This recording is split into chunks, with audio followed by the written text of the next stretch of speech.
I thought I was catching my fiancée cheating. Instead, her lover caught me. Broken nose, 3 stitches. When I got out, I burned their world down. I used to think trust was something you built once and then carried with you, like a foundation under a house. You lay it down, brick by brick, and everything else, the arguments, the stress, the bad weeks, rests on top of it. If the foundation is solid, the house stands. I was wrong. Trust isn't permanent. It's fragile, and sometimes it doesn't crumble slowly. It snaps. The first fracture came quietly. My fiancée had always been a night owl, but her late-night patterns changed. It wasn't just staying up late with a book or watching some show until 2 in the morning. She started leaving the room with her phone pressed to her ear, her voice muffled as if she deliberately kept it low. I would catch fragments when I walked past the kitchen, a laugh too sharp, a whisper that cut off the moment she realized I was near. At first, I told myself I was imagining things. She worked long hours, and maybe these were work calls. But then the excuses started stacking in ways that didn't match her routine. She began mentioning catching up with a friend, but never naming who. Sometimes, she would claim she needed to stay late at the office, only to return smelling faintly of cologne that wasn't mine. The tipping point came one Tuesday night. I had been dozing on the couch, the television droning in the background. I woke to the sound of her phone vibrating on the coffee table. She was in the shower. The screen lit up with a message preview before the lock screen dimmed it again. I didn't catch the whole line, but I saw enough. Last night was worth every risk. Same place tomorrow. My chest tightened. The logical part of my brain told me to wait, to ask her directly, to at least confirm. But a different part, the part that had replayed the whispers, the secret of laughter, the faint smells, overrode it. I knew, or at least, I believed I did. That night, I decided I wasn't going to sit idle. If there was betrayal happening, I wanted to see it with my own eyes. I wanted the truth, raw and undeniable. The following evening, she left after dinner, claiming she needed to drop off some documents for a coworker who had forgotten them at the office. I offered to drive her. It was raining, and I had nothing urgent to do, but she waved me off. Her tone was almost too quick, too rehearsed.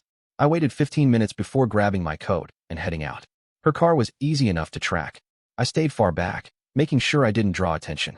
She drove across town, past her usual work route, and eventually stopped in front of an apartment building I didn't recognize. She didn't linger. She slipped out of the car with her bag and hurried inside. My heart pounded so hard it made my vision pulse. Every part of me screamed that this was it. This was the proof I needed.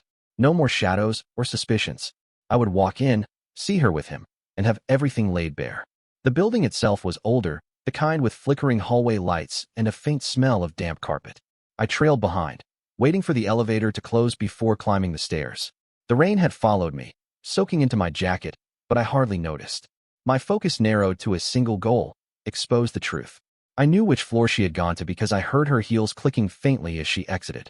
The sound had stopped near the end of the hallway. By the time I reached it, the corridor was silent, doors lined up like blank faces. Only one door had light spilling faintly from beneath it. I steadied myself. My plan was clumsy but clear: walk in, confront her, and deal with the fallout later. I imagined catching the mid-act, the shock on her face, the silence that would hang before excuses tumbled out. I was braced for betrayal, ready to meet it head-on. What I wasn't braced for was the door opening before I touched it. A man stood there, tall and broad-shouldered, with eyes that locked onto mine instantly. I froze. It was as if he had been waiting, listening for me to arrive. His lips curled in a smile that wasn't friendly at all. Behind him, I caught a glimpse of movement, her silhouette vanishing into another room, fast, like a shadow retreating. Looking for someone? His voice was calm, too calm, as if he already knew why I was there. The shock of it stunned me. I had been ready to confront, but I wasn't ready to be confronted. Before I could form a word, he stepped forward, closing the gap between us. The hallway felt narrow, the walls pressing in. I muttered something, an accusation, a demand to see her, but it never left my mouth fully. His fist connected with my face so fast I didn't register the swing. Pain exploded across my nose, white-hot, blinding.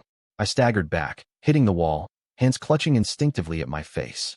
The next blow came lower, a jab to my ribs that forced the air out of me. I gasped, doubled over, and then felt the sharp edge of his knee slam into my side.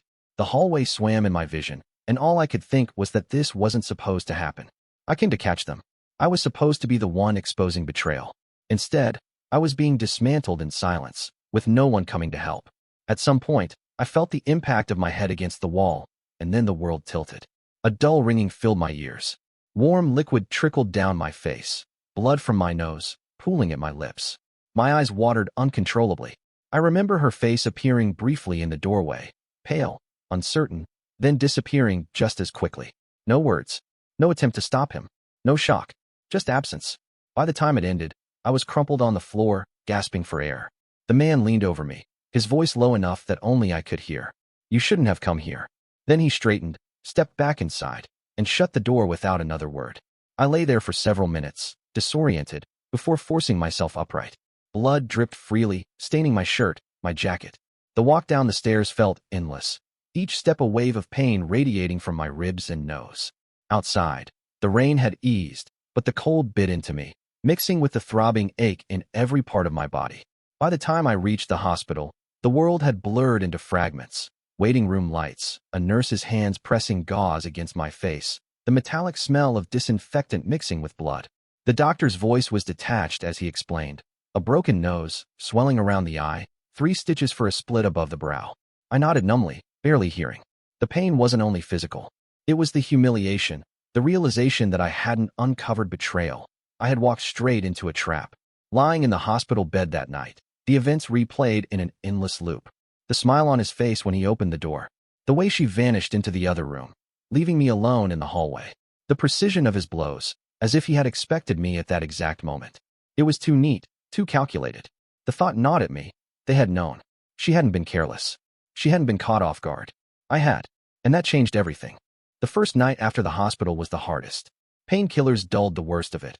But no pill could blur the memory of that door swinging open, the man's grin, or the blows that followed. My nose throbbed under its bandage. Every time I moved, the stitches above my eyebrow tugged. Breathing came shallow because of the bruises along my ribs. But what weighed heavier than the injuries was the silence from her. She knew what happened. She had seen me lying there, bloodied, barely able to stand. And yet no message came through the night. No, "Are you alive?" No call. Not even a pretense of concern. The next morning, my phone buzzed. Not from her, but from one of our mutual friends. The tone was cautious. He said she told people I'd shown up uninvited, acting paranoid, that I was obsessive and out of control. He didn't say it outright, but I could hear the doubt in his voice. The narrative had shifted overnight, and I was already being recast as the unstable one. I tried to explain, the texts, the apartment, the man who attacked me, but he responded with a long pause and a polite excuse to hang up. That silence told me everything. My version of events didn't matter anymore. The script had already been written, and she was the one writing it. Over the next few days, the consequences unfolded like falling dominoes. Another friend, someone I had known for years, texted me less sympathetically, "You can't just stalk her. That's dangerous, man." A coworker who usually chatted with me in the break room avoided eye contact. Even her parents, who used to call me every other week, went quiet. The pain in my body was bad, but this isolation stung more. I hadn't realized how quickly perception could be twisted, how fast trust could be weaponized. She didn't even have to defend herself openly. By framing me as unstable, she ensured my injuries became evidence of my own supposed recklessness, not of what really happened. I spent hours replaying everything in my head. The message on her phone, the rain-soaked drive, the door opening before I even touched it, the precision of the blows. This wasn't just cheating. It wasn't even a simple trap. It was coordinated. They expected me. That realization sat like a stone in my chest. If they knew I would come, then they had discussed me, planned for me, which meant my presence in their world wasn't an inconvenience. It was a problem to be managed. It took a week before I was strong enough to return to work. The bruises had started to fade from purple to yellow, but my nose was still swollen, and the stitches were fresh. People noticed. They always do. I kept my answers vague. Accident. Wrong place, wrong time. But those vague answers did something unexpected. They drew people in. A receptionist leaned closer and whispered, "Looks like more than an accident." A colleague muttered that she'd seen something similar when her cousin owed money. A janitor gave me a sympathetic nod and said, "Careful who you get mixed up with." It wasn't much, but it was the first shift in weeks. Strangers believed something violent had happened. They didn't know the details, but they didn't dismiss me outright. And in those small scraps of acknowledgement, I found a thread to tug on. The next real clue came through the most mundane channel, my bank statement. I was paying bills one evening, cross-checking charges, when I noticed a transfer I hadn't authorized. Not from my account, but to it, a small deposit, tagged as a personal loan repayment. The sender's name meant nothing to me. Curious, I dug deeper, checking past statements. There were more, small, irregular deposits over the past few months. Always from different names. Always labeled in vague terms like repayment or shared expense. I confronted her the next day, not in person, but through a message I knew she couldn't twist. I asked directly, "Who are these people depositing money into our account?" Her reply came fast, defensive. She claimed it was nothing, just reimbursements from friends she had helped out. She accused me of paranoia again, said I was reading too much into everything. But her wording felt rehearsed, too polished for a spontaneous defense. And more importantly, why had she never mentioned lending money in the first place? She wasn't generous like that, not without expecting something back. The trail was faint, but it was there. And if money was involved, the man who broke my nose wasn't just a lover. He was tied to something larger. Recovery gave me time to watch patterns. I noticed how often she left at specific hours, always with vague explanations. Sometimes she came home with nothing. Other times she carried envelopes, sealed and thin. Once, she slipped one into a drawer without realizing I was watching. Later, I checked, it was empty. The detective in me, the side I'd ignored when I thought trust was unshakable, was fully awake now. I stopped expecting confessions. I stopped asking questions she could twist. Instead, I observed. I watched how she flinched when the phone rang after midnight. I noticed how quickly she hid her screen when certain names popped up. And I remembered how the man at the apartment hadn't looked surprised to see me. He had looked ready. Still, suspicion wasn't enough. I needed proof.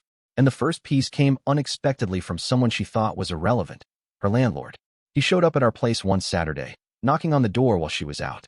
He looked harried, holding a folder of unpaid notices. He asked if she was around. I said no. Then he sighed and muttered, "Tell her she can't keep stalling. If she and her friend don't cover the rent at that apartment, I'll have no choice but to evict." I froze. Apartment. Her apartment was already paid. This had to be the other place, the one where I was beaten. I pressed him, gently, pretending I was helping. He admitted the rent was months overdue, that he had been lenient because she promised to settle it soon. He grumbled that her partner always showed up with excuses but never cash. In that moment, the financial threads tightened. The apartment wasn't just a hideaway, it was a liability. And liabilities leave trails. That evening, I pieced everything together. She was funneling money, taking small amounts from different people, passing it through vague repayments. The apartment was overdue, yet she still maintained it. The man who beat me wasn't just her secret lover.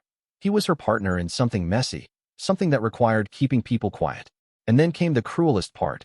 She wasn't just protecting him. She was using me to shield him. By framing me as obsessive, she erased any chance that people would believe my side. I had become the scapegoat in their arrangement, the convenient distraction. The realization didn't sink in all at once. It came slowly, piece by piece, until it consumed every quiet moment. The betrayal wasn't just romantic. It was practical, calculated. They had decided I was expendable long before I showed up at that door. The bruises on my face weren't random. They were marks of that decision. So I stopped playing the role they had written for me. If they saw me as unstable, paranoid, easily dismissed, then I would use that mask. I would lean into their underestimation. Because while they thought I was broken and isolated, I was already watching. And I was beginning to see cracks in their carefully staged world.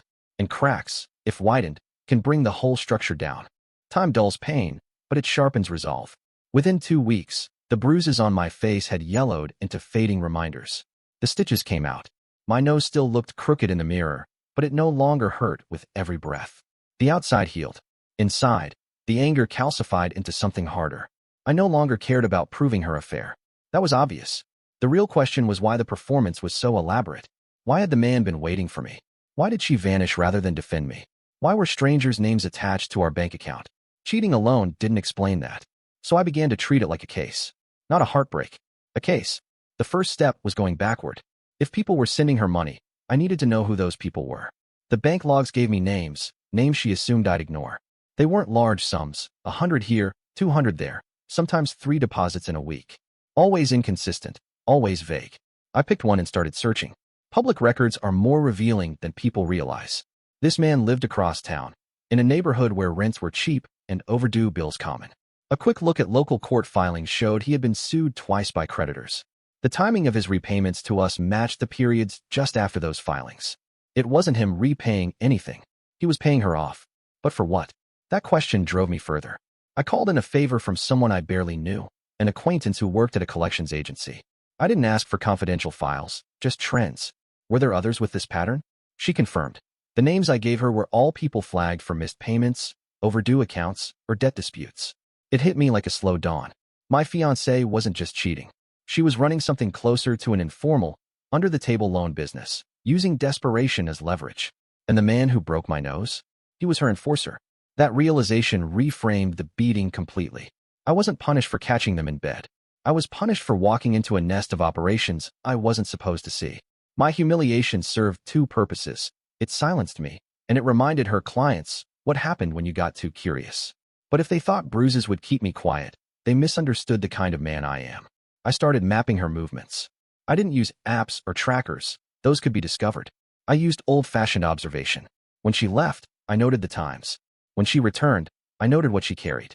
Twice, I saw her slip envelopes into the drawer again. Once, she returned with a small box and tucked it away under the bed. Late one night, when she fell asleep, I opened it. Inside wasn't jewelry, as I half expected. It was a stack of IOUs, handwritten notes from different people, promising to repay loans with interest. Some were signed. Others were just initials. None had dates, but all looked desperate, rushed. One even mentioned handing over a watch as collateral. I snapped photos of every page. With those photos in hand, I began approaching people, not confrontationally, but gently, as if I were confused and looking for answers. I picked the weakest link first, a man whose IOU was scrawled in shaky handwriting. I found him outside his apartment, smoking, his clothes worn thin. When I showed him the photo, his face went pale. "She told me not to talk," he muttered, almost dropping his cigarette. I pressed just enough. I wasn't here to collect. I wasn't here to threaten. I just wanted to know if it was true. He broke within minutes. Yes, she had loaned him money. Yes, the interest was brutal. Yes, the man who collected sometimes roughed people up. He rubbed his shoulder as if remembering. He begged me not to use his name. That was all I needed. Each conversation after that followed the same pattern.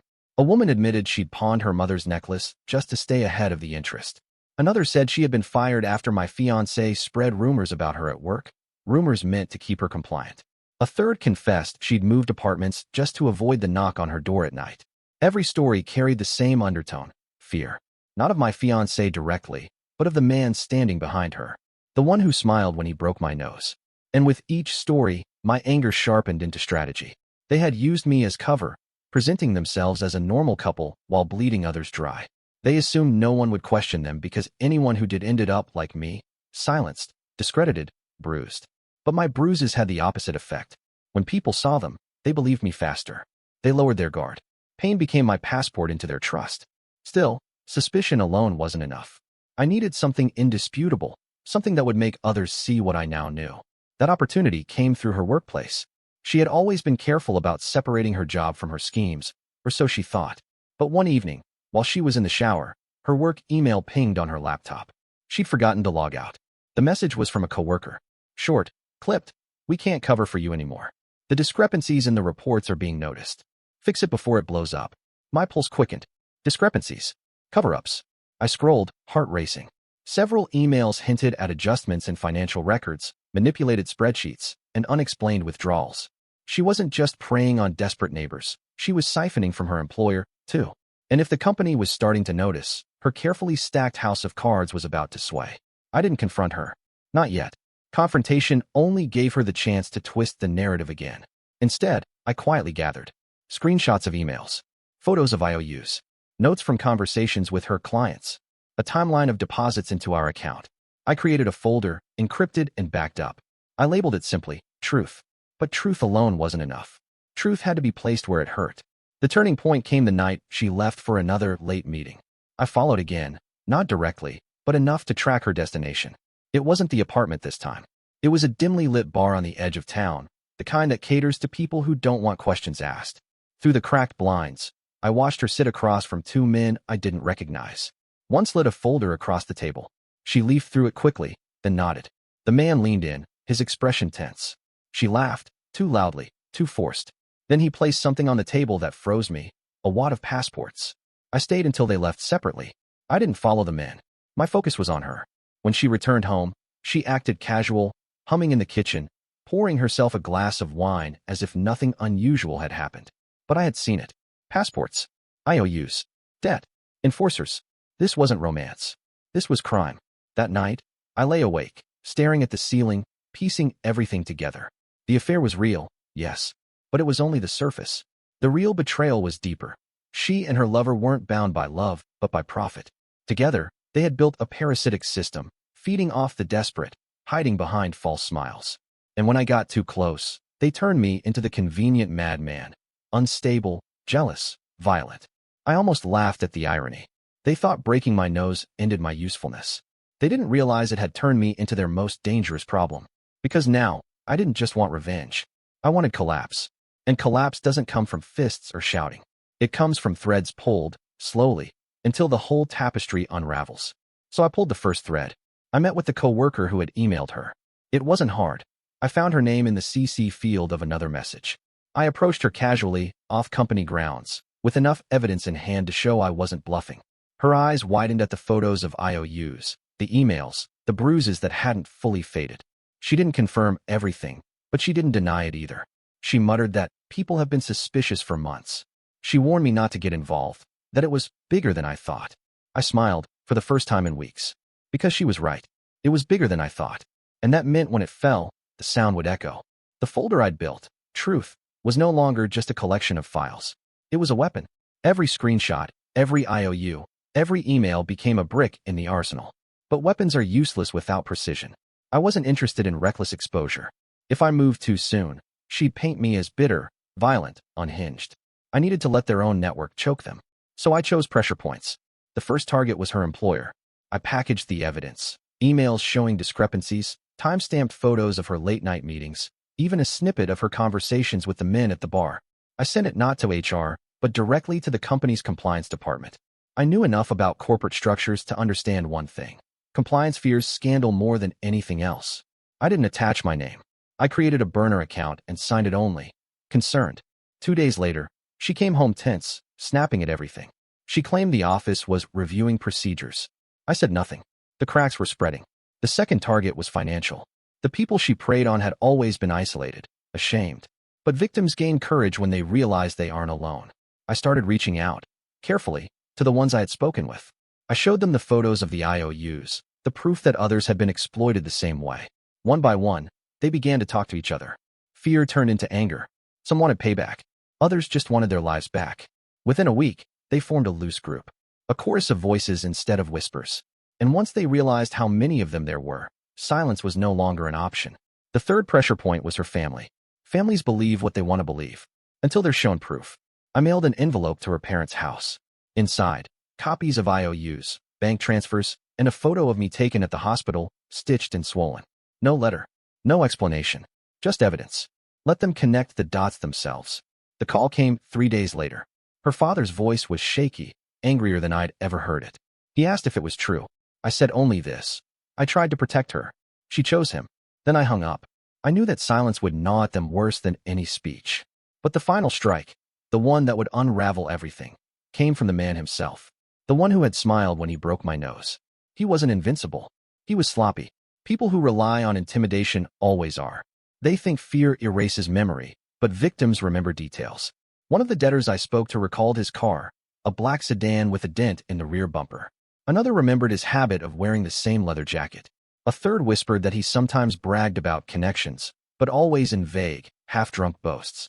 I followed those crumbs until I found his name tied to small claims, unpaid fines, even a dismissed assault charge. He wasn't just a lover or an enforcer. He was a liability walking on borrowed time. And liabilities can be exploited. I compiled everything into a final dossier. The fraudulent loans, the workplace theft, the network of victims, his past charges, my hospital records. I sent it to 3 places at once. The company, the police, and an investigative journalist I knew wouldn't ignore a scandal with human faces. Then I waited. The collapse didn't come like thunder. It came like an avalanche, slow at first, then unstoppable. Her company suspended her pending investigation. Rumors spread, whispers in hallways turning into meetings behind closed doors. She tried to downplay it, but the evidence spoke louder. The victims, now organized, filed complaints together. Their stories aligned, their fear replaced by collective fury. The police could no longer dismiss them as isolated cases. Her parents cut contact entirely. I knew because she screamed about it on the phone, pacing the kitchen while I sat silently in the next room. And the man? He was picked up one night on unrelated charges. But once he was in the system, the rest unfolded quickly. Old debts resurfaced. Victims identified him. My hospital report tied his violence to their extortion. For the first time, his grin was gone. She tried to fight back. She claimed I had forged documents, manipulated accounts, turned people against her. But her words held no weight anymore. Too many threads pointed in the same direction. Too many voices carried the same story. The apartment was seized. Her accounts were frozen. She lost her job, her reputation, her allies. The people she had used for years finally saw her for what she was, and none of them offered shelter. She was left with nothing but the wreckage she created. And me? I didn't celebrate. There was no champagne, no triumph. Revenge doesn't feel like a victory parade. It feels like silence after a storm. But there was satisfaction. Satisfaction in knowing the man who broke my nose was behind bars, facing charges that went far beyond me. Satisfaction in seeing her lies collapse under their own weight. Satisfaction in watching victims finally breathe without fear. I bore scars, both visible and invisible, but I also carried clarity. I had been cast as the obsessive, the unstable one. In the end, I was the only one who saw the truth clearly enough to act.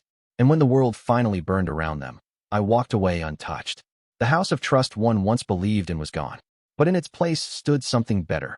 Proof that betrayal, no matter how carefully staged, can never outrun consequences. And I was the one who made sure those consequences arrived. And that's the story. If you're still here, that means you're one of us. So go ahead, hit that subscribe button. I drop new chaos every single day, and trust me, tomorrow's story, it's even worse than this one.